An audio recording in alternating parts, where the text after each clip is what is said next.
الشرح والإبانة على أصول السنة والديانة.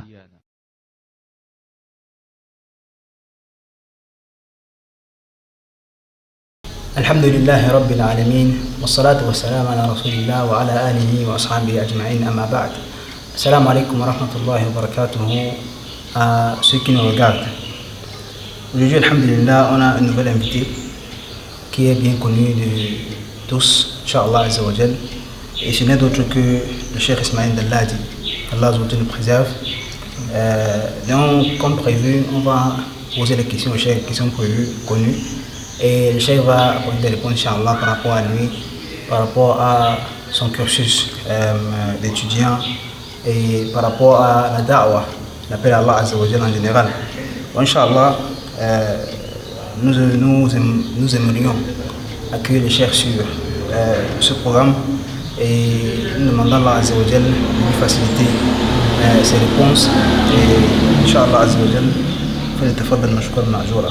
Donc la première question qu'on va poser au Cheikh, c'est par rapport à sa propre personne, son nom, sa tribu et son enfance aussi, et peut-être aussi concernant ses études mondaines en premier. Alhamdulillah Rabbil Alamin, thumma salatu wa salam ala ashrafil anbiya wal mursalin, habibina al-Mustafa wa ala alihi wa sahbihi ajma'in, thumma ma ba'd.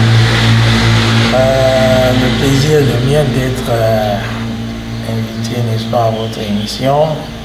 Parlant de mon nom, c'est Dalladi Ismaïl, né à Douala, qui a passé son enfance entre les deux villes, Douala et Yaoundé. J'ai fait mes études primaires entre les deux villes, mes études secondaires entre les deux villes. Ensuite, en terminale, je vais à Ngaoundéré. Concernant ce domaine, j'ai eu un bac A4 arabe, un bac lettres philosophiques avec une seconde langue, l'arabe. Ensuite, je vais à l'université de Douala où je fais Bilingual Studies. En deuxième année, par la grâce d'Allah Azza wa Jal, j'ai une bourse pour le Royaume d'Arabie Saoudite où je vais étudier proprement dit la langue arabe. Ensuite, je vais faire Kulliyat al-Hadith al-Sharif wa al-Dirasat al-Islamiyya. Une fois le bachelor obtenu, je rentre au pays et Qaddar Allah, il fallait que je me rende à l'évidence que avec ce cursus, il manquait quelque chose à ma JBCA. Alors je repars du côté du Soudan, cette fois-ci pour faire, n'est-ce pas, un diplôme d'études spécialisé dans le domaine de l'éducation. Ensuite un autre en lettres bilingues, anglais-arabe. Ensuite un troisième en diplomatie. Et dans les deux derniers domaines où je vais obtenir un magistère, on appelle ça ici par abus master, un magistère dans la traduction anglais-arabe, et ensuite un autre dans les relations internationales spécialisant en règlement de conflits. Voilà de manière succincte, aujourd'hui inscrit en thèse. Voilà de manière succincte ce court parcours. Masha'Allah, tabarakallah. Pour être franc, j'ai complètement arrêté l'interview à ce niveau parce que c'est même le but. Oui. Vous avez résumé ça en quelques phrases. Mais Inch'Allah, on va essayer d'aller dans un peu plus de détails par rapport à la chose. Donc, votre nom, Dalladi Ismaïl, je pense que c'est plus Haoussa si je ne me trompe pas. Oui, c'est un nom à consonance Haoussa, compte tenu de l'origine de mes grands-parents, beaucoup plus le côté maternel de mon père qui a ses origines Haoussa, mais sinon son père est originaire de Tibati et ma mère elle est d'Enguila, 120 km de Yaoundé. Donc je suis partagé entre le centre et cette partie, n'est-ce pas, du pays. Masha'Allah. Donc la tribu c'est... Ouais, c'est un mix. Un mixte. Et à la maison, c'est comme ça, c'est un mix. On n'est pas toutes les langues. Donc ça veut dire les langues du Sandebondo ou bien... Oui, en fait, c'est le babouti.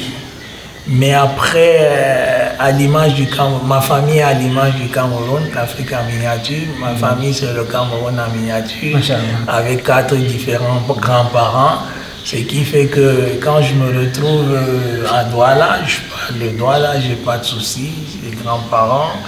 Quand je suis au centre, précisément, il a 120 km de Yaoundé, je parle le babouti correctement. Et quand je vais un peu plus haut, c'est le Baya ou tous, je l'ai pas. Toutes ces langues, je l'ai pas, alhamdoulilah. C'est les grands-parents et c'est comme ça qu'on a grandi. Alhamdoulilah. Avant de continuer, je voulais un peu m'attarder sur votre enfance. Comment était l'enfance à la maison, l'ambiance et l'atmosphère? Déjà, il faudrait dire que je viens d'une fratrie de 16 enfants. 16 enfants. Oui, mon papa, il était polygame. Sauf que je suis parmi les derniers. J'ai eu cette chance que, en tant que dernier, les parents étant déjà à un certain âge avancé, ils ont compris l'importance de la religion. Alors il n'était pas question que moi, le dernier, je blague avec la religion. Non. Pendant que les autres jouaient, moi j'allais au Makaranta, c'est-à-dire les tahfir, pour mémoriser le Coran. Et de fil à aiguille, il y a eu cette attirance. Déjà, il y a une petite anecdote. Quand moi j'y allais les premiers jours, quand je rentre, on se rend compte que je connais rien de ce qu'on m'a donné à moi, mais je pouvais réciter les sourates de tous ceux qui étaient à côté de moi sans faire des efforts. Et après, c'est devenu, au départ, c'était un objet de moquerie, après c'est devenu une force. Parce que je préférais me retrouver là-bas, je préférais écouter les autres, mémoriser leurs sourates, et quand eux ils coinçaient, moi je débloquais. Et ça a commencé comme ça, c'était le début de cette passion. Ensuite, partager parfois entre le côté paternel et maternel au vu de la séparation qu'il y a eu, c'était entrecoupé dans ce domaine. Et je pense qu'une fois au niveau, vers la fin du primaire, papa il a décidé que tout le monde peut blaguer avec la religion sauf celui-là. Alors c'est comme ça qu'il m'a inscrit, j'allais faire le tahfir. Au niveau de, j'étais à Bali, il fallait que j'aille jusqu'à Makéa. Et c'était comme ça, c'était une famille qui avait mis de l'accent sur l'éducation, mais avait un peu négligé le côté religieux, c'est-à-dire jusqu'à nous. Et quand j'entre au collège devant à Douala, en classe de 5e, j'entends parler d'un certain Bel Mahmoud. Là j'ai 12 ans, 13 ans. Et c'était là le déclic. Je vais voir un homme au franc-parler et je vois un homme qui maîtrise la Bible. Et là, je tombe amoureux du verbe parce qu'en fait, pour une fois, j'étais en face de quelqu'un qui maîtrisait la Bible et qui pouvait sortir certains équivoques et réussir à nous prouver que l'islam, c'est la vérité. Alors, il faut le dire, pour moi, c'était quelque chose de beau, de bien, parce que je pouvais prendre 2-3 versets de la Bible et apporter des ambiguïtés et confondre mes camarades de classe. Et alors, le rendez-vous du mercredi était devenu un rendez-vous culte. Il fallait que j'y aille pour avoir d'autres armes et confondre mes camarades à l'école. Et après, il y a eu les cassettes d'Ahmed Didat. À l'époque, c'était les VHS, donc les autres, il n'y avait pas de MP3 et autres. Et c'est comme ça que cette passion est venue. Et chemin faisant, pour la première fois, j'ai mon premier Coran.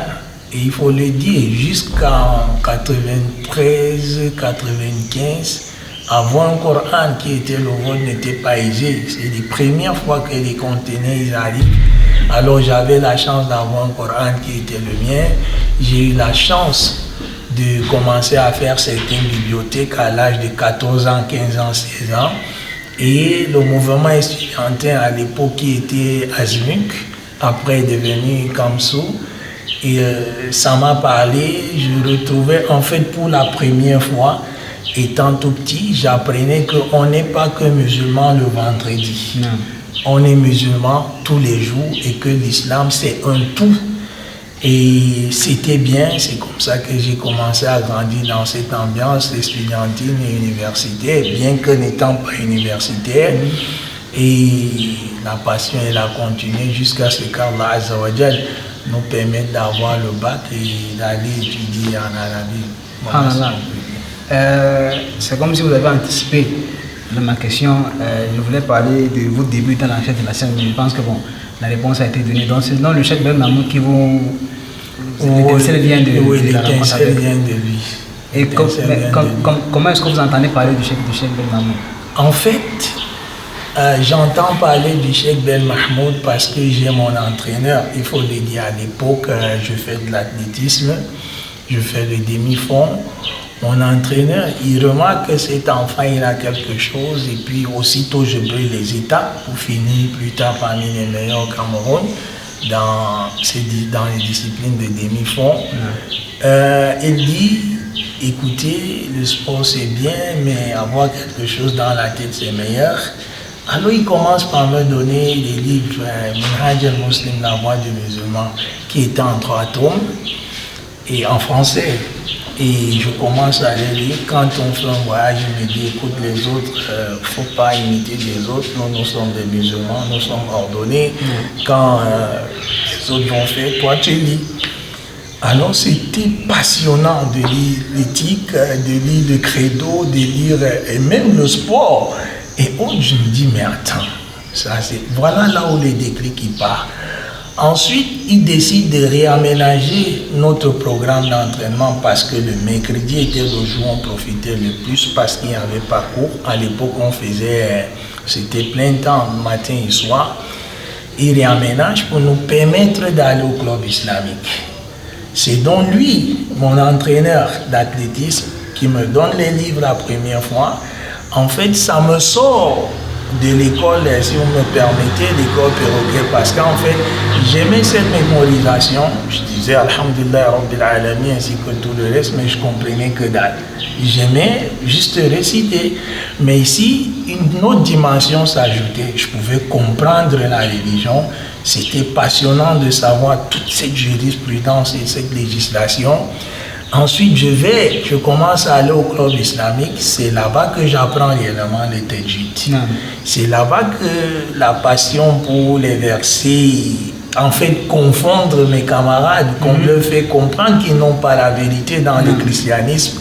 Donc, c'est pas mon coach qui nous envoie chez le Cheikh Ben Mahmoud et aussitôt, de fil à aiguille, ça s'est fait. C'était un parent, mais un parent qui se mettait au niveau des enfants et qui était très proche de nous. Et on s'est senti, n'est-ce pas, intéressé. La méthode, elle était la bonne et directement, on s'est dit, voilà ce qu'on veut être. Donc, et après vos études, après que vous finissez le bac à 4, donc c'est après ça que vous obtenez la bourse pour aller à l'université? Oui, non, je vais d'abord à l'université de Douala. Je fais Bilingual Studies là-bas. Et il faut le dire, je n'avais pas prévu faire Bilingual Studies. Mes enseignants m'ont envoyé faire droit, mais je me suis dit, je ne me retrouve pas là-bas. Et à l'époque, jeune homme avec toute la foule, je ne voyais pas. Je voulais faire socio et communication parce que ça me parlait plus. Mais quand j'arrive là-bas, on me dit non, tu ne peux pas parce que la note en philo. Et direct, la dame constate que j'ai une très bonne note dans les langues, notamment la langue et puis l'anglais. Elle dit, accompagne-moi.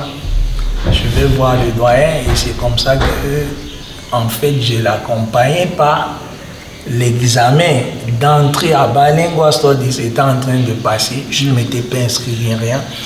Et c'est comme ça qu'elle voit le doyen dit ça, c'est un jeune homme, il venait s'inscrire, je pense qu'il peut, admettez-le le temps que je fasse le dossier.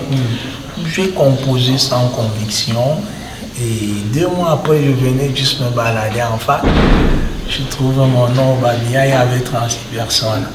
Alors je dis la mère, j'ai pas dit madame, j'ai dit la mère. J'ai vu mon nom et elle dit, mais vous cet enfant, vous êtes où depuis?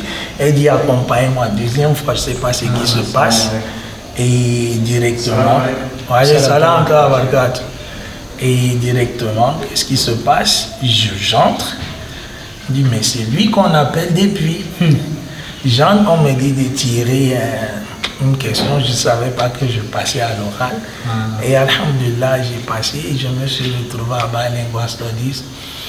Et j'ai commencé à aimer la traduction, qui est quelque chose qui a commencé à me passionner. Mais en même temps, ma passion était ailleurs.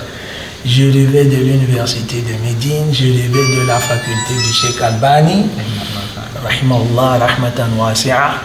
Et j'ai dit, je vais y aller, Inch'Allah. J'ai déposé les dossiers et alhamdulillah, l'année qui suivait, j'ai eu la bourse et je n'ai pas hésité, je suis parti.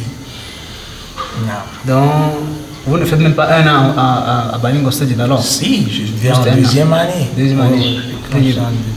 Et après ça, vous obtenez la bourse et c'est comme ça que vous délaissez. Oui, totalement.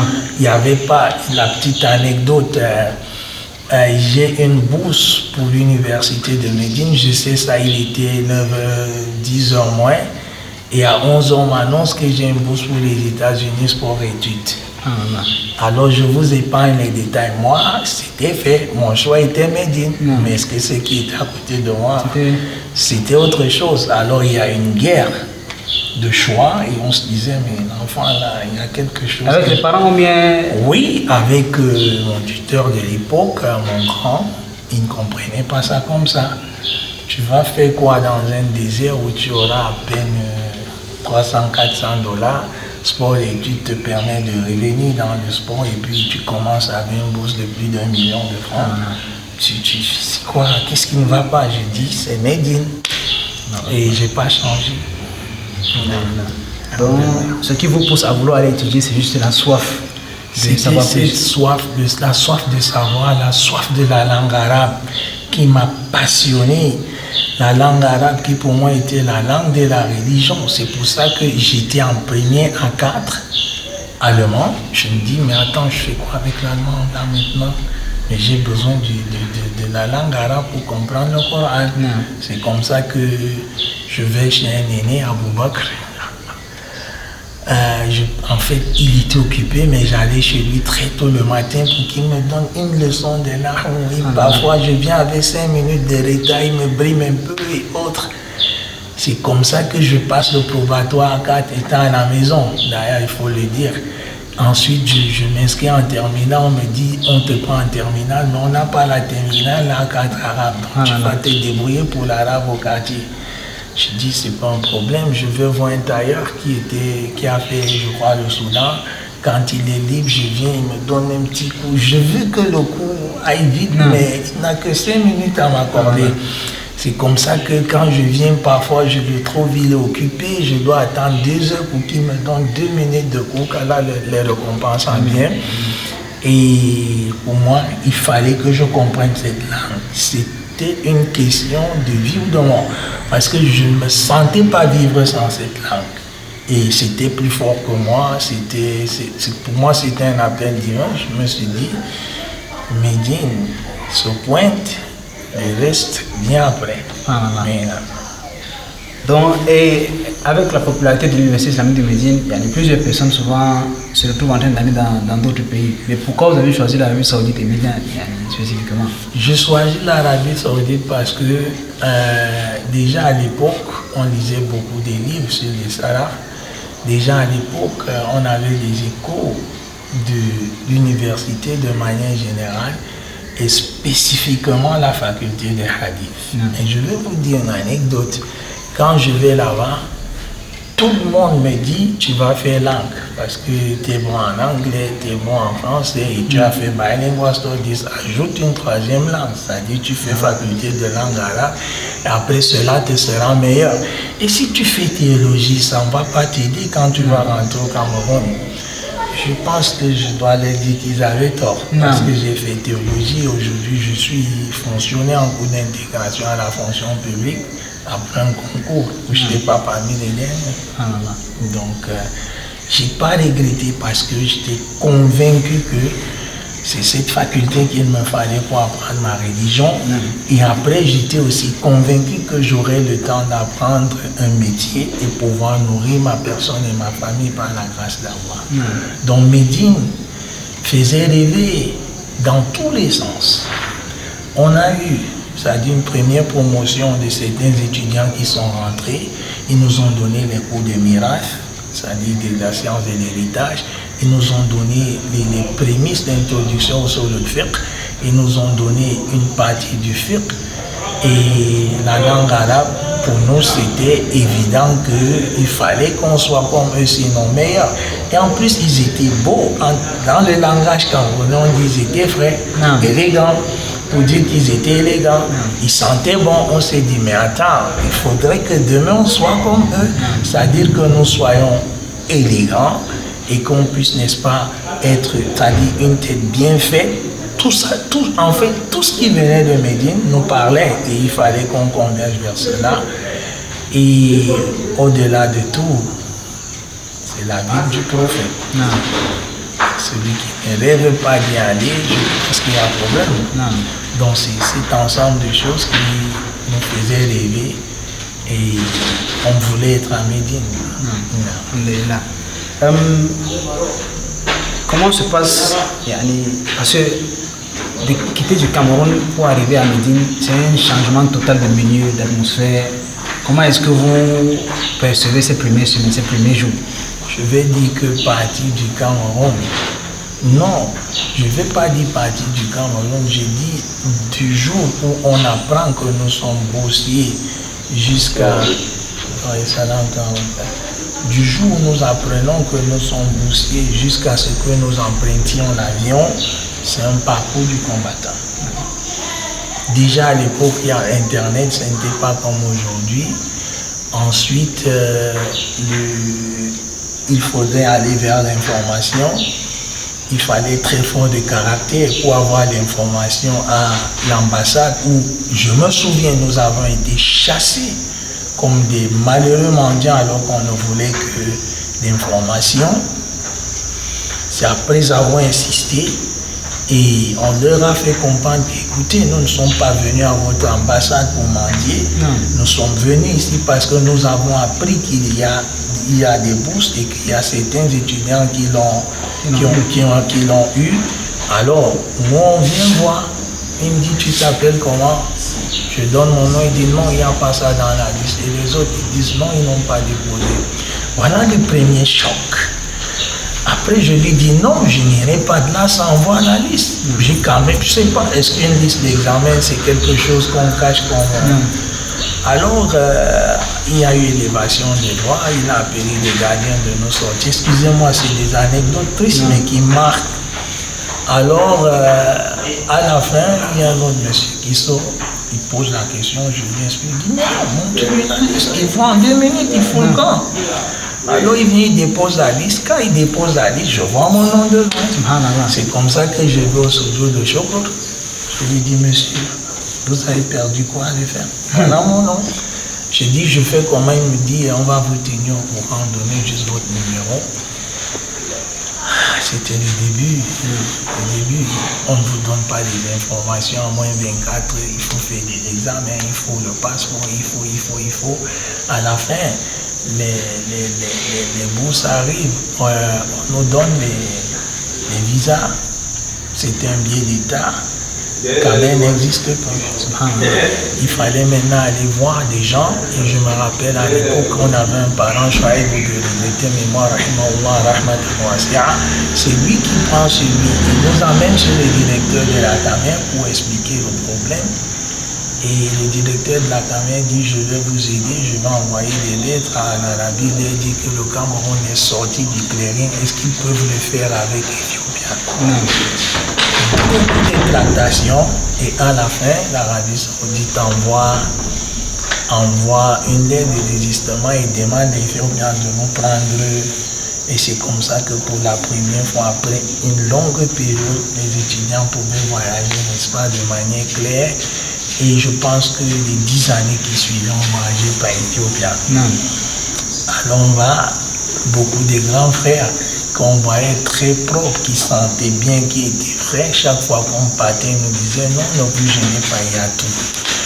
Sauf que nous, en quittant d'ici pour partir, on allait au pays des Sahaba. Non.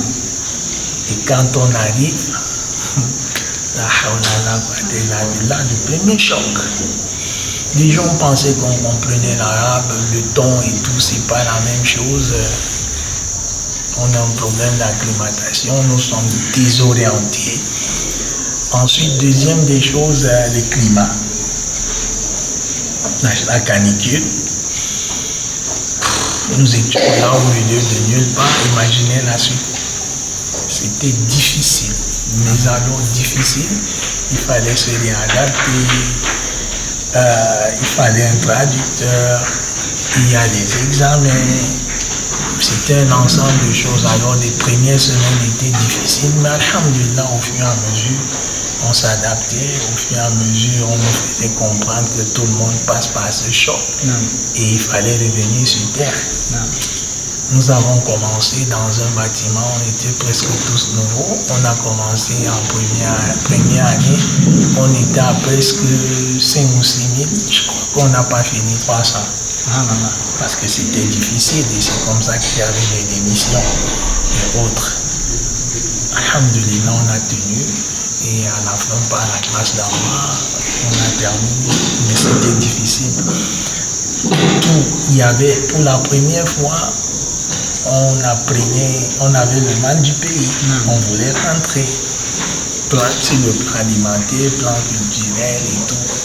C'était très difficile. Mais après, alhamdulillah, on a tenu.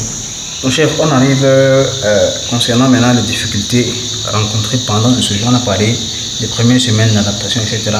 Quelles sont les difficultés donc, que vous rencontrez pendant vos années à Médine? Donc, les premiers, en fait, après cela, il y a l'adaptation qui continue à être difficile. Moi, personnellement, j'ai eu des problèmes d'insomnie.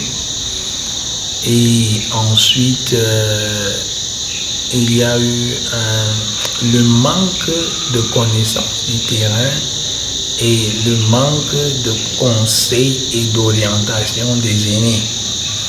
Donc ça, c'était un problème parce qu'en fait, lorsque vous arrivez, les 2 premières années, vous mettez le focus sur le Coran et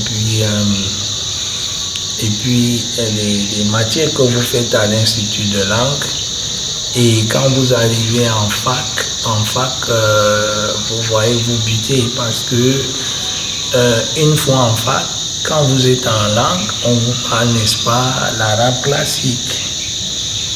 Et une fois vous entrez en fac, c'est des arabes qui viennent un peu de partout et quelques élèves qui sortent du MART, de l'Institut de langue. Alors là-bas, les enseignants, ils ne prennent plus la peine de vous parler cet arabe classique que vous avez étudié à l'Institut.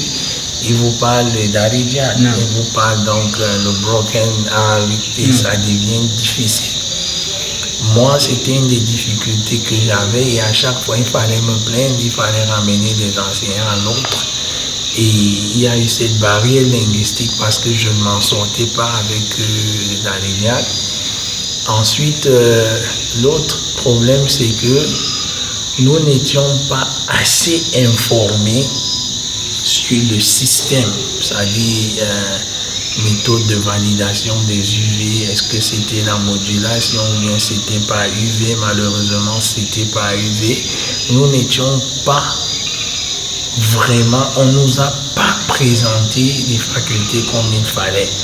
À des périodes, on se retrouvait à avoir des notes où il y a carrément 0 parce qu'on ne connaissait pas à quelle période déposer une requête au cas où.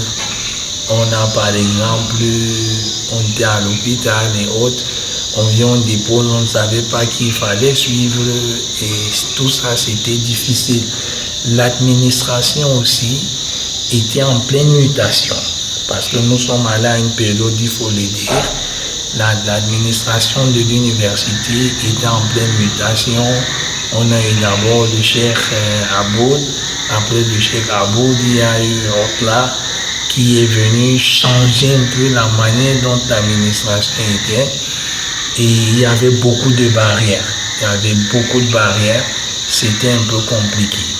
Ensuite, nous qui étions à une certaine période mariés, qui vivions à l'extérieur, c'était difficile parce que en même temps il fallait aller à l'école, en même temps il fallait concilier les doros haram à la mosquée du prophète, et en même temps il fallait essayer de rallonger ces fins du mois. Donc on se retrouvait en train de faire tout ça. Et parfois les révisions et l'école, ça prenait un coup. Et voilà, de manière grossière, les quelques problèmes que moi personnellement j'ai eu quand j'étais là-bas. Et alhamdoulilah, on a quand même terminé par la grâce d'Allah. Et maintenant, je voulais passer par la seconde partie de votre cursus. Parce qu'après Kulat al-Hadith à Médine, vous avez votre degré, vous avez votre licence, et ensuite vous revenez au pays. Oui, je reviens au pays. Je passe 1 an au pays. Il faut le dire, j'avais une proposition qui était pendante. Sauf que quand on rentre, on change de ministre au niveau de l'Arabie, ça devient compliqué. Donc je fais 1 an, pensant que je vais être pris ici, enrôlé ici. Ça ne s'est pas passé. J'ai fait 1 an où j'enseignais à Essos, par exemple. J'enseignais à Douala. C'était que du bénévolat. J'étais entre 2 villes. Et à une certaine période, le besoin d'être posé était là. À une certaine période, la question sur la qualification et le métier que je devais faire pour pouvoir nourrir ma personne ainsi que ma famille se posait. Et lorsque je regardais le bachelor en théologie, Cameroun, c'est pas un diplôme. Maintenant, est-ce qu'il y avait des opportunités au niveau bac où je pouvais... Il n'y en avait presque pas. Déjà que c'est vulgaire. Alors, pour moi, avant ça, je rentrais parce qu'il me disait, si je réussis à travailler ici, je vais travailler dans le centre islamique, je serai en contact avec l'islam, je vais enseigner l'islam et j'ai de quoi nourrir ma famille, ça me suffisait. Mais là, je rentre, c'est quasi impossible 1 an après. Les provisions sont finies, il est question de se poser la question de savoir qu'est-ce que je dois faire, quels sont mes revenus. À l'époque, je me suis dit, avec le bac, je ne saurais le faire. Alors j'ai contacté certains frères au Soudan, je leur ai dit, écoutez, moi voilà ce que je fais dans un domaine de l'éducation ou alors dans la traduction, parce que je pense que c'est ce que je sais faire. Et de temps en temps, pas tout le temps à Médine, je faisais quand même des traductions. Et alhamdulillah, j'étais dans le comité scientifique de la révision du Coran dans certaines langues, étant au complexe du Wafa, Malik Fahd. Alors un frère me dit, oui, il y a Mahad Islam et le Tarjama au Soudan, qui dépend de l'OCI à l'époque, mais c'est sur concours. Je lui dis, vas-y, tu me prends les informations. Alors 1 semaine avant le concours, il me dit, écoute, voilà. Je dis, oui, vas-y, je t'envoie tout ce que j'ai envoyé. Le lendemain, il m'envoie, n'est-ce pas, la lettre d'invitation, comme quoi je dois être là-bas dans 6 jours. Je suis perdu, je suis quelque part dans le Cameroun profond à Bertois. Alors je décide de revenir sur Douala prendre mes diplômes et de repartir sur le Tchad en route. Alhamdulillah, c'était pénible, il fallait déjà avoir un visa, il fallait avoir un billet. Alhamdulillah, je suis arrivé à la veille de l'examen finalement. J'ai pu composer et puis j'ai eu. C'est comme ça que je reste au Soudan, je dois rester au Soudan. Et c'était un autre choc. Parce qu'en fait, ça n'a rien à voir avec l'Arabie, où vous êtes assis, vous allez prendre des photos, on fait bref, bon nombre de procédures administratives. À l'époque, en Arabie, on vient prendre vos photos, vos empreintes, tout en classe, ou alors juste à la direction. Là-bas, il fallait tout faire. 1, il fallait bagarrer pour avoir l'information. 2, il fallait s'armer de patience. Parce que pour avoir un petit document, il faut faire. Déjà que quand je fais le concours, on me dit ça sort dans quelques jours et puis après vous commencez l'école directement. Les résultats sortent 3 semaines après. Et il me souvient que j'ai attendu 6 mois pour que la rentrée ait lieu. Pourquoi? Parce qu'ils disaient qu'on ne pouvait pas ouvrir une promotion tant qu'il y a pour au moins 10 personnes qui passent à l'examen. Et nous n'étions que 3. Donc il fallait maintenant attendre 3 mois pour qu'ils lancent un autre examen et que le quorum soit atteint. Entre-temps, je fais quoi? C'est là où je vais donc au niveau des sciences pédagogiques. Et après, j'apprends qu'il y a l'Institut de Relations Internationales du Soudan qui donne des cours, qui ont ouvert un cours sur le magistère en diplomatie et que tous les diplômes étaient acceptés parce qu'après, il y a l'orientation par rapport au diplôme d'origine. Je vais là-bas m'inscrire. Entre-temps, la traduction est ouverte. Donc je faisais les deux. Et ça ne me dérangeait pas parce que quand j'allais en traduction, on a à peine 6 matières. Quand je viens en diplomatie, on a 5 matières. Alors moi qui ai fait hadith où j'avais 18 matières, si je devais faire juste un programme, j'avais comme l'impression que je foutais rien. Donc il fallait que je suive 2 programmes pour m'occuper. Et alhamdulillah, c'est comme ça que j'ai fait les 2 cursus jusqu'à terme. Donc ça veut dire que au Soudan, vous n'étudiez pas spécifiquement l'islam? Non, au Soudan, je n'ai pas étudié spécifiquement l'islam.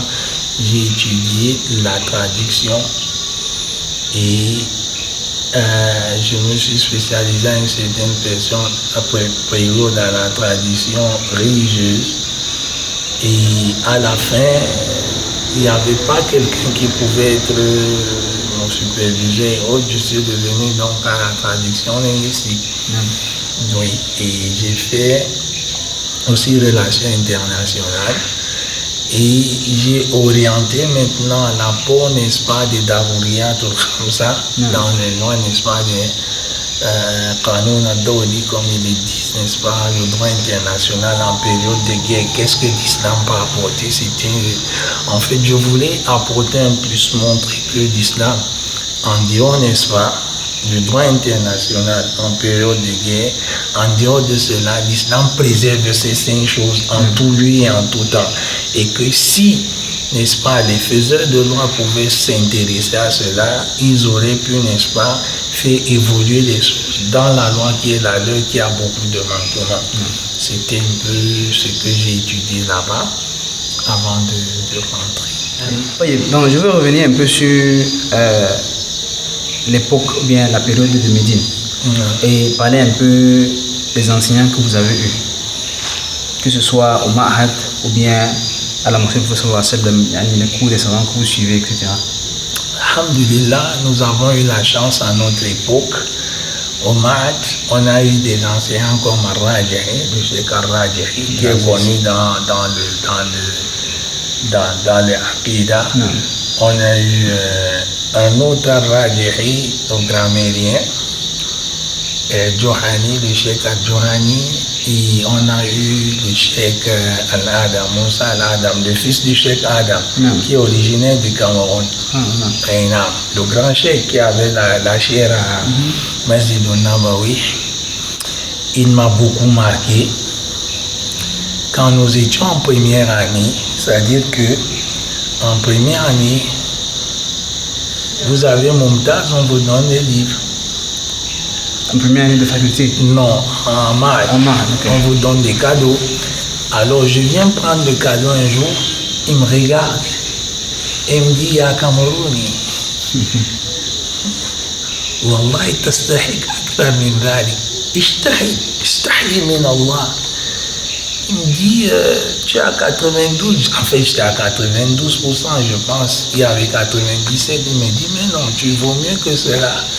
Vas-y, bats-toi et honte d'Allah. Après, quand je veux sortir, il a senti que j'étais abattu. Il me rappelle. Il me dit, je suis Camerounais comme toi, je suis de la Damawa. Et nous, on nous a montré que nous, on ne blague pas avec le savoir. Et avant toi, les Camerounais, ils étaient forts. Donc, vas-y, tiens, je t'ai vu un peu découragé, mais en fait, c'était pour t'encourager. On a eu des bons enseignants en maths. Et justement, pour aller en hadith, il fallait avoir au moins des mentions, c'est-à-dire très bien. Alhamdulillah, on a pu aller. Quand j'entre en fac, alors là, je pense que tout ce dont j'entendais les noms, je voyais à la télé, je voyais des livres, je les ai presque tous côtoyés. En fait, je vais citer qui?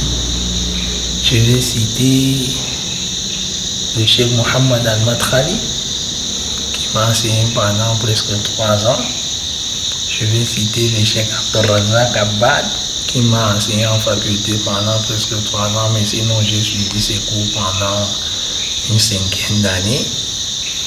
Je vais citer presque tous m'ont enseigné. Les facultés de hadith étaient connues, c'était que les meilleurs, c'était en fait des icônes. C'était ces icônes.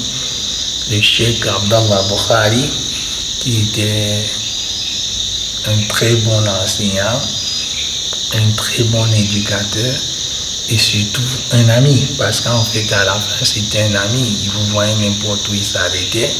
Le Cheikh Al-Ruhaili, bref tous, le Cheikh, toute la crème du Aqidah, j'ai eu à passer devant eux. Et c'était quelque chose de bien. Et aussi, c'était parmi la crème du fiqh. Ils enseignaient chez nous en hadith.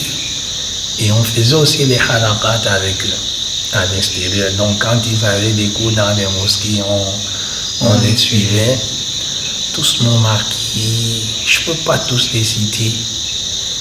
Parce qu'en fait, presque tous, à cette période, ils étaient à Kulliyat al-Hadith. Non. Mais ceux dont j'ai fait les halaqat avec, il y a le Cheikh Abdul Wahab, mais ça c'était dans le Coran. Ensuite, le Cheikh Abba, qui est le père d'Abdel Razak, rahimahumullah, dont on a fait Tirmizi. Je suis arrivé à la fin d'Abouda, on a fait Tirmizi jusqu'à Ibn Majah. Et avec le Cheikh Abdel Razak, on a fait beaucoup d'autres petits cours. Et on prenait aussi les Hassani dans l'extérieur. Et tous, c'était la même période. Et au niveau du Coran, alhamdulillah, on a eu des gens comme le Cheikh Ayoub qui nous a tenu les premières années, rahimahullah. C'était bien parce que c'était les périodes où on était un peu déphasés. Surtout nous qui venions et avions un problème, c'est-à-dire de langue, parce que nous étions les plus produits du Marat. Et le niveau linguistique de ceux qui venaient du Yémen, du Maroc, du Liban était vraiment, et à des périodes on ne tenait pas compte de nous qui avions cette barrière linguistique. Et on tombe sur des parents comme eux, il faut le dire, à des périodes, il sait que celui-là il comprend le Haoussa, il te parle en Haoussa. Et ça faisait plaisir. Ça faisait vraiment plaisir. Voilà un ensemble. Mais chacun, moi personnellement, il m'a marqué à sa manière. La finesse du Cheikh Abdel Razak, la fougue du Cheikh Mohammed Al-Madkhali, et les deux, même l'autre Madkhali m'a tenu son Abi Daoud. C'était une des meilleures périodes, même le Cheikh Qasim Dawashim et Ashkar, avant qu'il ne parte, celui qui a écrit sur Alamuddin et tout le reste là, tous nous sont tenus en faculté. C'était, je crois, les plus belles périodes de ma vie, si je peux dire ça ici.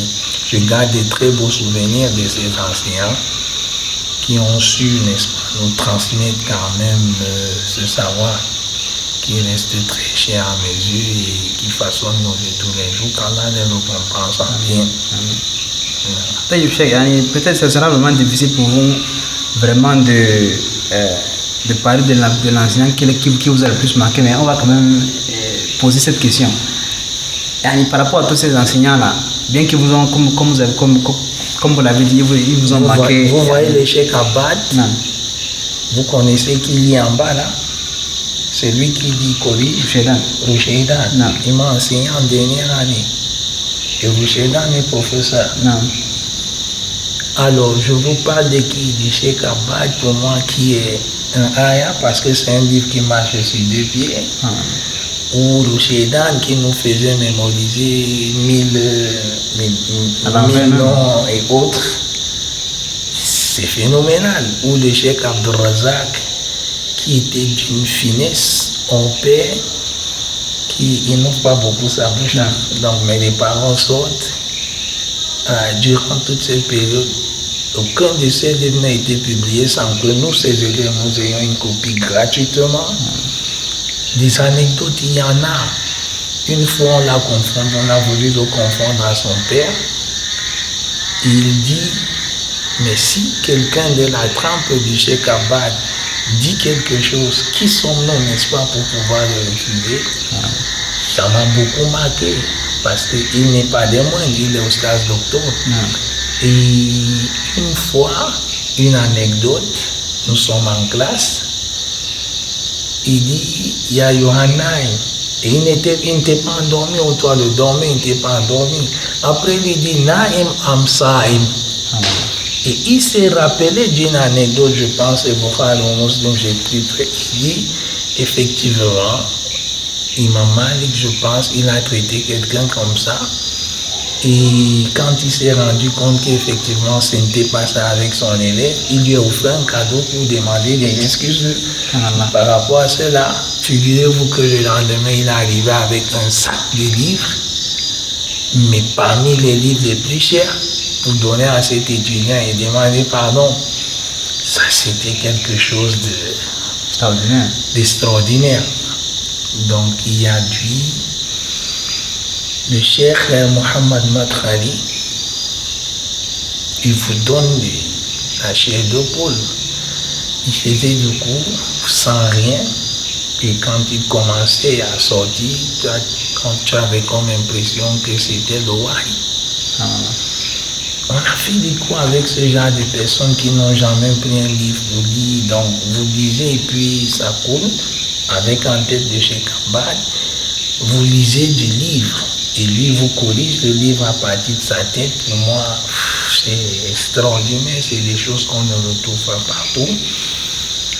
Chez Mpeki, je n'ai pas eu la chance, n'est-ce pas, de faire cours avec lui en faculté, mais j'ai plutôt fait le cours de fiqh avec lui. Mais il faut dire que dans le Coran et les tafsirs, la majorité des enfants et les petits-fils de Mohammed Al-Amin nous ont enseigné tous les Shana Qita. Et tous, chacun te marque à sa manière. Quand il entre, tu as comme l'impression qu'il n'y a pas meilleur que lui. Quand l'autre entre, tu te dis, mais attends, c'est pour ça que j'ai dit, il y a tellement de bonnes choses qui nous ont marqués, mais pour moi, il y a le grand-père qui reste une icône, le Cheikh Abad,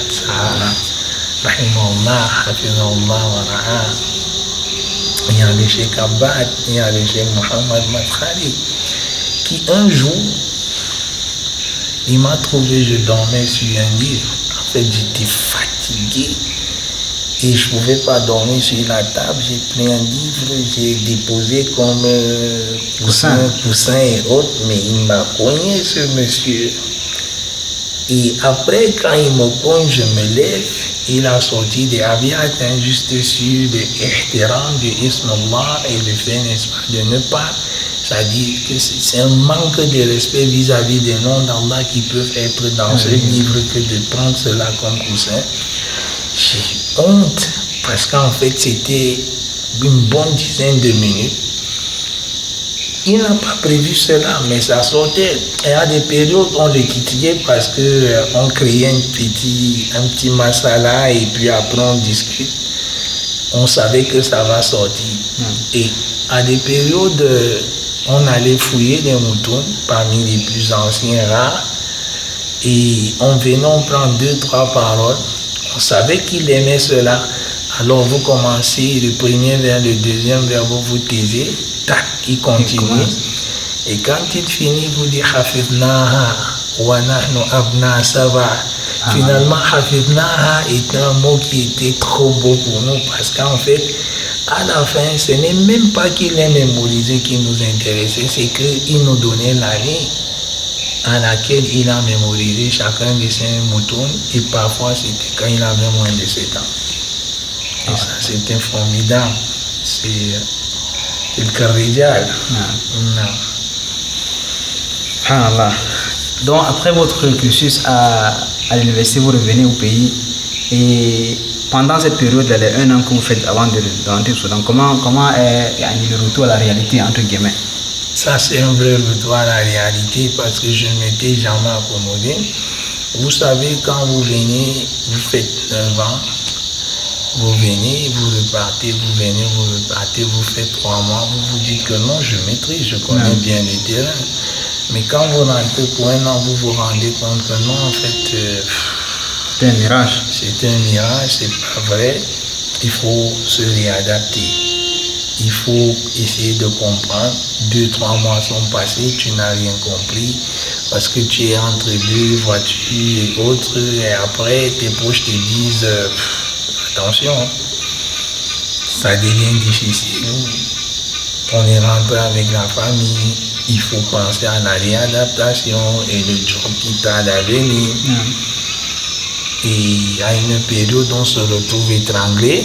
C'est pourquoi, quand ça n'allait pas, je prends la décision d'aller faire une autre formation et de venir être compétitif dans le marché de l'emploi, de telle sorte que je travaille et puis je peux donner mes cours sans que je ne sois mendiant et que je ne sois insouciable pour qui que ce soit. Mais il faut le dire, j'étais déjà prêt à toutes les éventualités qui se posaient et j'avais ce plan dans ma petite tête. Je savais que plan A, tu rentres, on te prend, tu travailles au compte de choses en islamien ou alors tu rentres, on ne te prend pas, tu te trouves un boulot là et si tu ne peux pas au niveau bac, alors tu continues, tu vas te former et tu reviens, tu as une formation, tu peux travailler avec elle et tu fais ta dame à côté. C'était toujours comme ça dans ma tête. Donc vous aviez déjà un plan structuré.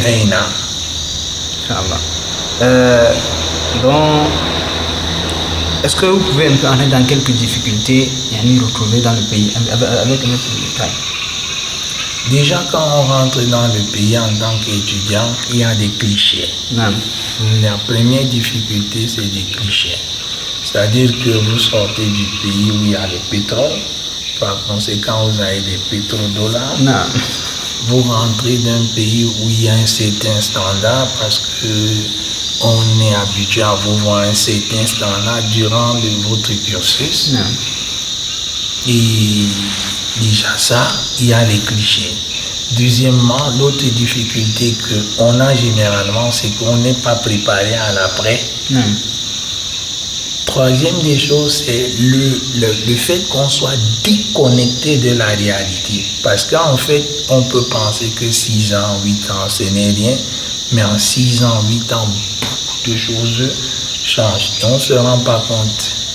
On ne se rend pas à l'évidence. Et quand on revient, on se dit qu'on maîtrise le terrain. Oh, que non. Et là, quand vous revenez, vous butez sur tout de la ligne. Et ça devient difficile. C'est pour ça qu'aujourd'hui, beaucoup de nos camarades se perdent. À des périodes où vous avez des difficultés à croire que celui-ci, c'est quelqu'un qui a fréquenté là-bas. On a un problème de réinsertion. Je ne veux pas dire insertion, je veux dire réinsertion lorsqu'on rentre. On a un problème c'est-à-dire au niveau personnel et au niveau communautaire. C'est-à-dire que quel est notre plan lorsqu'on se rend à Médine? En partant, est-ce qu'on a réfléchi sur l'après-Médine? et quels sont nos plans. Maintenant, lorsqu'on est là-bas, est-ce qu'on est vraiment en contact avec les réalités de notre pays? Et lorsqu'on rentre, est-ce qu'on se donne les moyens de pouvoir le faire? J'entends par là les moyens physiques, intellectuels et puis financiers. Donc, je pense que voilà les premières difficultés qu'on a lorsqu'on rentre. L'autre difficulté, après les clichés, il y a encore des préjugés, il y a l'incompréhension. Ensuite, il y a le manque de planification tant individuelle que communautaire, parce que la communauté ne prévoit franchement rien pour la réinsertion. Et quand même quelqu'un y réussit à se faire, n'est-ce pas, une place, c'est pas des efforts personnels. Et ça aussi, il faut pallier, n'est-ce pas, à cela. L'autre difficulté est que même dans nos domaines de compétences, c'est de l'amateurisme total. Ça, il faut le dire, on n'a pas besoin de faire la langue de bois. On n'a pas de répertoire de l'ensemble des diplômés de nos universités. On a une ligue qui est ce qu'elle est, elle fait des efforts, mais elle tarde vraiment à décoller ou à défendre les droits de ces derniers. On a pris un viatique du prédicateur, ça veut dire que c'est soit feeling, soit et autres. Quelle mosquée fait quoi? Et le terrain, il est disparate. Le terrain, c'est une forêt dense, il faut le dire. Je vais vous dire, on n'a même pas un répertoire des mosquées d'une ville. C'est difficile de le faire. Deuxièmement, les enseignantes, elles ne se connaissent pas. Et quand bien même ils se connaissent, la collaboration, ce n'est pas ça.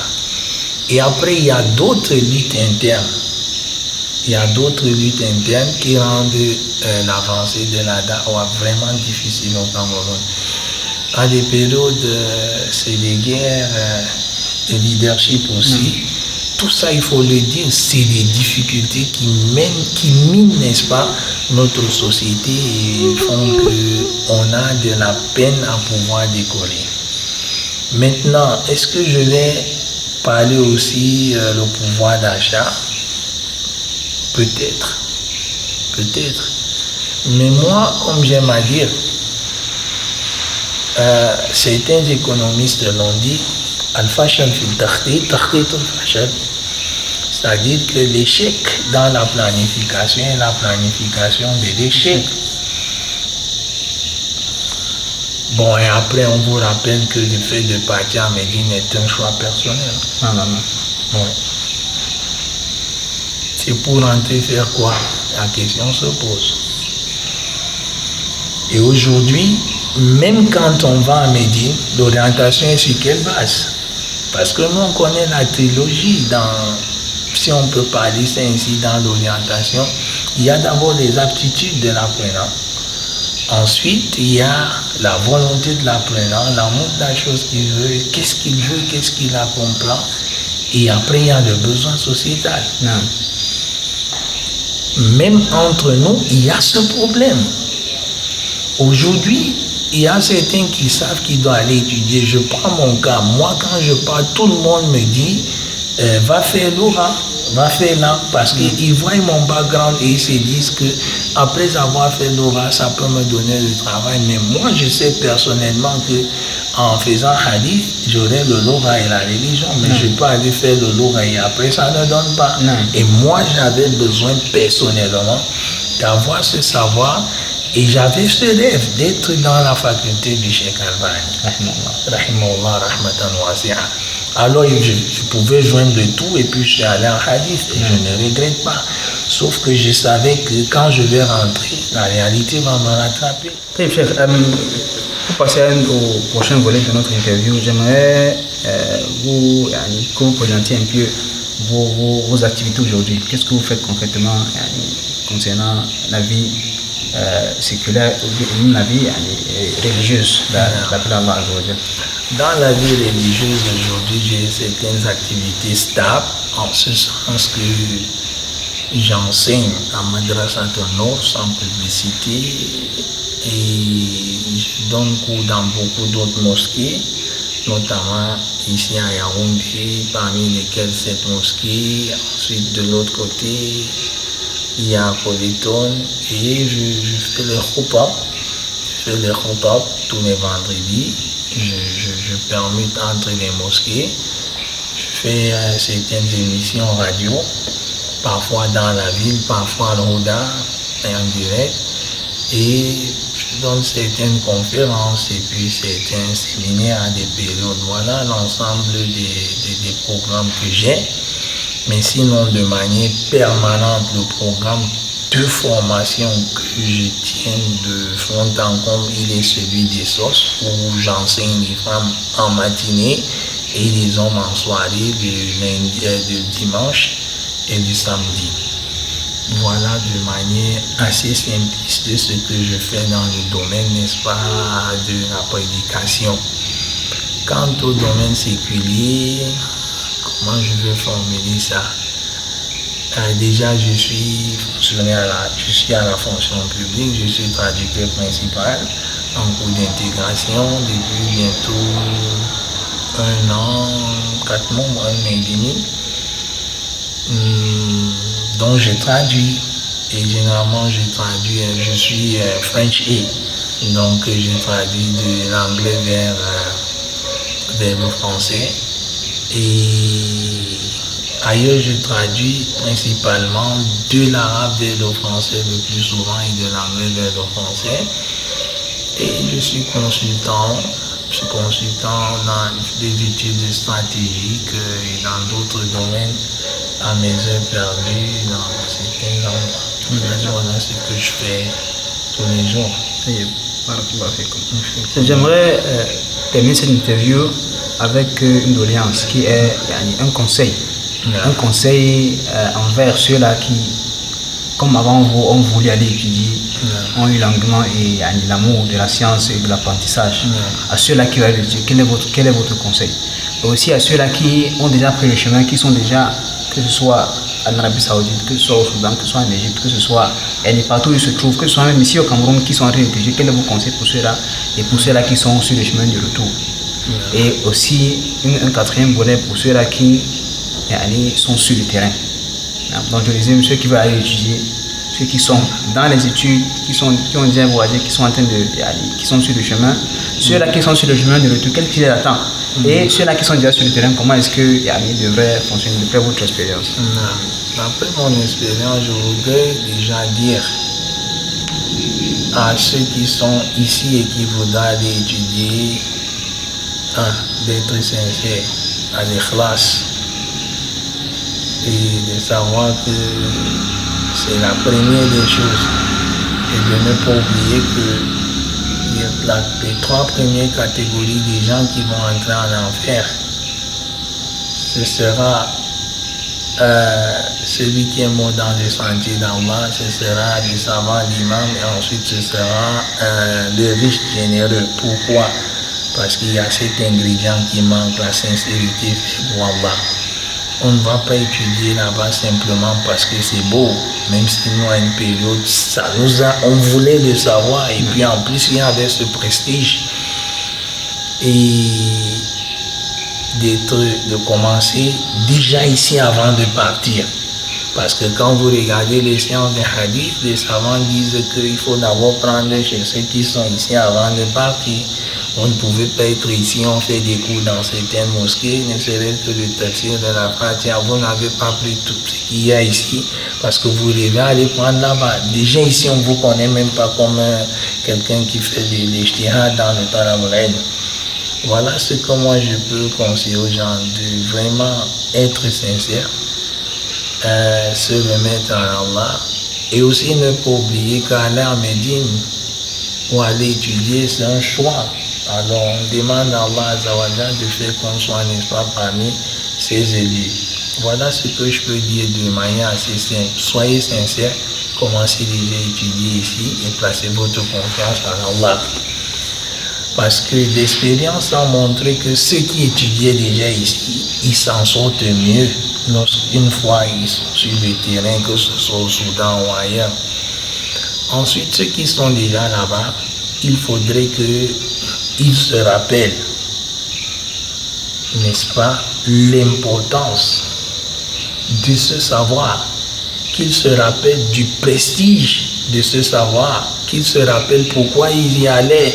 S'ils n'ont pas été sincères, c'est maintenant ils peuvent changer le nia, l'intention peut changer. Comme le disait Shafi, on a cherché ce savoir pour autre chose qu'Allah et Allah a refusé que ce ne soit que pour lui. Donc, ils doivent changer, ils doivent appliquer une politique de priorisation, ils doivent avoir des priorités dans leur apprentissage et ils doivent connaître le terrain parce qu'en fait, c'est sur ce terrain-là qu'ils vont revenir. D'abord, quand on apprend, c'est pour enlever le diable sur soi-même, c'est pour appliquer, ensuite pour appeler les gens vers ceux qu'on connaît et on a appliqué. Qu'ils fassent des efforts de prendre le maximum, qu'ils laissent des futilités, des distractions, des problèmes entre des savants ou des problèmes qu'il y a sur le terrain, qu'ils savent d'abord de ce dont ils auront besoin pour eux-mêmes et une fois quand ils vont rentrer au terrain. Et chacun doit connaître, c'est une grande rahma que de connaître. Ceux qui ont cette capacité, qui peuvent prendre partout, ils doivent prendre le maximum. Mais ceux qui n'ont pas cette capacité, ils mettent des priorités, ils se consacrent à ce peu afin d'avoir le maximum. Ils ne doivent pas oublier le ulum al-ala.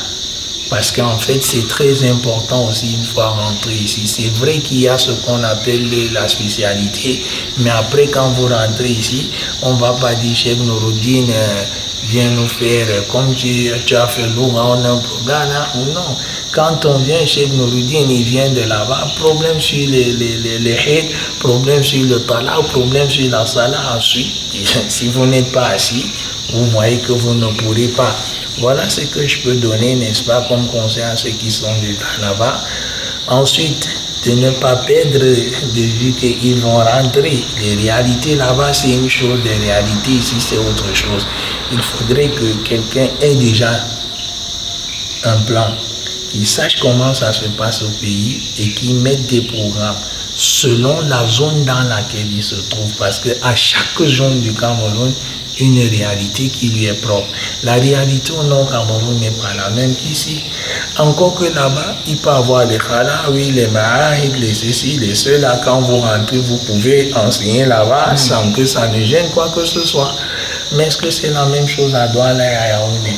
Donc c'est pour ça qu'il va falloir ne pas négliger le terrain, parce que c'est sur ce terrain qu'ils vont rentrer et pouvoir, n'est-ce pas, apporter ce plus. Et ne pas oublier une chose, c'est que Allah il fait don à chacun de nous de ce qu'il veut. Ne pas oublier que le savoir que nous avons acquis aujourd'hui, ce n'est pas simplement par notre force, parce que c'est clairement yuridullah bi khairan yufaqihu fi din. Ça c'est un bienfait d'Allah.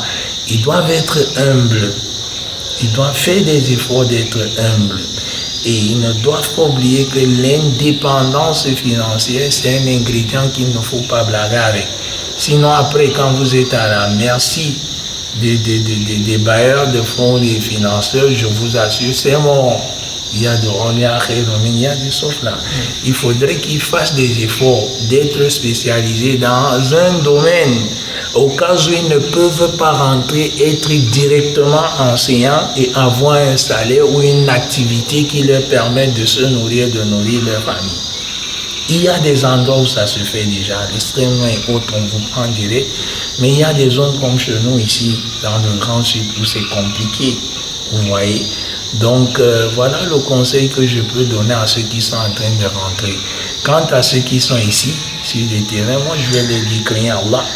Craignez Allah, vous avez des grandes responsabilités. Craignez Allah, vous avez des grandes responsabilités. Pendant que vous passez le temps à vous cogner les têtes, ça avance chez les autres. Et ce n'est pas un profit pour nous. Première des choses. Deuxième des choses, craignez Allah et prenez vos responsabilités. Pourquoi? Parce qu'aujourd'hui, on a besoin, c'est-à-dire de cette élite islamique qui est pensante et qui est pensante. Premier avec eux, deuxième avec Assadi, qui réfléchit, qui pose, c'est-à-dire qui réfléchit sur les problèmes de la société et apporte des solutions selon le prisme de l'islam.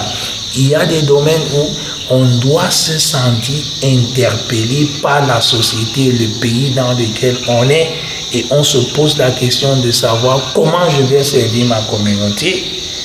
Et il y a des domaines où oui, on peut être dépassé, ce n'est pas notre domaine, on est en recul. Parce qu'il y a aussi ce problème dont nous, on souffre. À la fin, nous ne sommes ni chauves ni souris dans notre propre pays. Ça, c'est un problème qu'on ne peut pas nier.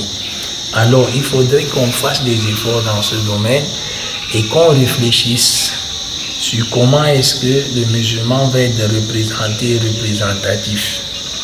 Parce qu'on a beaucoup de problèmes aujourd'hui et j'ai peur qu'il y a d'autres qui sont en route. On n'est même pas au courant. On ne sait même pas de quoi il s'agit. On ne sait pas pourquoi on est arrivé à ce niveau. Aujourd'hui, est-ce que nous sommes réellement une force? Est-ce que nous sommes vraiment une communauté? Il y a cet ensemble de choses qu'il faudrait que ceux qui sont rentrés essayent, n'est-ce pas, de voir. On a tout intérêt, n'est-ce pas, à s'unir autour de la vérité. Je ne suis pas en train de dire qu'on doit s'unir, n'est-ce pas, autour du mensonge, parce que si c'est ça, je suis le premier qui ne sera pas là. Et après, on doit mettre certaines priorités. On doit penser sur comment, c'est-à-dire restructurer notre communauté, c'est-à-dire, et quand je parle de restructuration, c'est dans le fond. C'est-à-dire qu'il faut que les mosquées, on sache, il faudrait qu'il y ait une structuration et après il faudrait qu'on pense, on essaye de voir quels sont les programmes qui peuvent marcher en fonction, n'est-ce pas, des milieux, dans les dans tel, on met un minimum, de telle sorte qu'on enseigne cela aux gens et ça avance. Ensuite, maintenant, il faudrait qu'on fasse des efforts d'être représentatifs dans le domaine communautaire et des actions communautaires. Sinon, on va se mourir.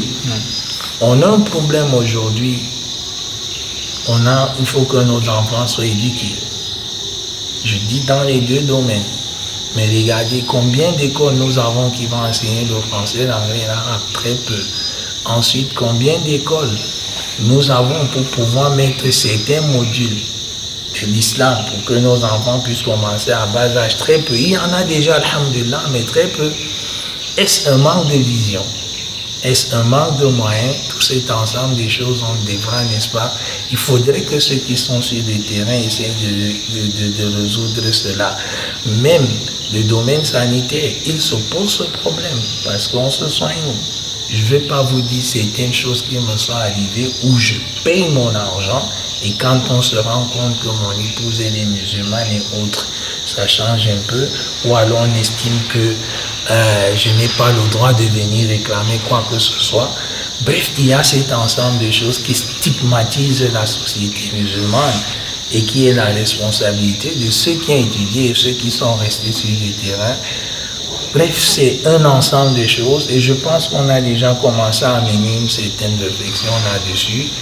Sauf qu'à chaque fois, on se leurre sur les bases parce qu'on fait des choses en superficie et puis après, ça ne marche pas.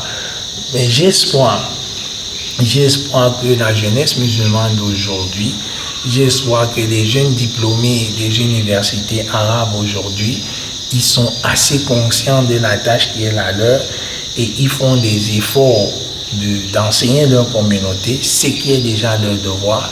Et ils font des efforts aujourd'hui de mettre certaines structures afin que le musulman, n'est-ce pas, puisse être là et qu'il soit vraiment une entité qui compte et qui est entièrement, c'est-à-dire qui est entièrement part de cette société. Et moi, je pense que c'est quelque chose de bien. Mais beaucoup reste à faire. C'est-à-dire qu'il y a tout un gros chantier de reconstruction. Même dans nos mentalités, il faut le dire, on a encore beaucoup de problèmes. Exactement, chef Ismaël. Wallah, ça a été un plaisir d'écouter ces conseils et écouter votre cursus, votre parcours. Et j'espère qu'Inch'Allah, ceux qui nous regardent ont bénéficié de cela aussi. Et subhanallah, j'aimerais terminer avec une question. Et cette question est: combien de langues est-ce que vous parlez, chef, concrètement? Généralement, j'ai honte quand on me pose cette question. je sais plus trop combien de langues. Bon, je vais dire, parce que j'ai un problème avec la notion de langue. Quand un linguiste dit que patois c'est un système de langue qui est partagé par d'autres qui ne porte pas une histoire, et on classe, n'est-ce pas, nos langues en patois avec cette définition péjorative, ça m'écoeure un peu. Alors je parle le français, l'anglais, l'arabe. Je comprends d'autres langues, mais pas à un bon niveau, l'allemand, l'italien, l'espagnol, juste basique. Je parle le douala, le hondo, le babouté, le haoussa. C'est plus. La fois dernière, on n'était pas loin de 11, mais je préfère me limiter à ça. Et il me souvient une anecdote, lorsque je faisais le concours des traducteurs, on m'a posé la question de savoir pourquoi est-ce que j'ai choisi la traduction. Alors ça m'a fait rire. J'ai dit aux examinateurs, moi je n'ai pas choisi la traduction, c'est la traduction qui m'a choisi. Pourquoi? Parce que je viens d'abord d'une famille qui est camerounaise. Le Cameroun, c'est l'Afrique en miniature. Je suis obligé de vivre avec l'autre qui ne parle pas la langue que je parle. Alors si je veux me sentir proche de lui, je suis obligé de parler son patois et lui de même. J'ai grandi donc avec plusieurs langues et je m'identifie à ces langues et je termine par être traducteur. Donc je n'ai pas choisi, c'est la traduction qui m'a choisi, simplement. Et je vous ai raconté l'anecdote qui m'amène à Bilingual Studies. C'est que je n'ai pas choisi, c'était comme ça qu'Adar Allah. Donc je pense que je parle, quand je réduis les langues, ça dit parce qu'il y a des groupes, des familles de langues, je pense que je me suis peut-être assez pour être modeste. Nous demandons à Allah Azza wa Jal de faire de vous un étendard et un outil utile à la communauté musulmane, à l'avancée et la perfection et la gloire de la communauté musulmane, et qu'Allah Azza wa Jal nous accorde et à vous aussi spécifiquement la sincérité. Comme vous l'avez mentionné, ce sera vraiment dommage que nous venons et que nos actions soient balayées du revers de la main à cause du manque de sincérité. Wallahu ta'ala al-musta'an, et qu'Allah Azza wa Jal vraiment vous récompense pour nous avoir présenté votre vécu. Jazakumullahu khayran. Subhanakallahumma wa bihamdika, ashhadu an la ilaha illa anta, astaghfiruka wa atubu ilayk. Wassalamu alaykum wa rahmatullahi wa barakatuh. الشرح والإبانة على أصول السنة والديانة.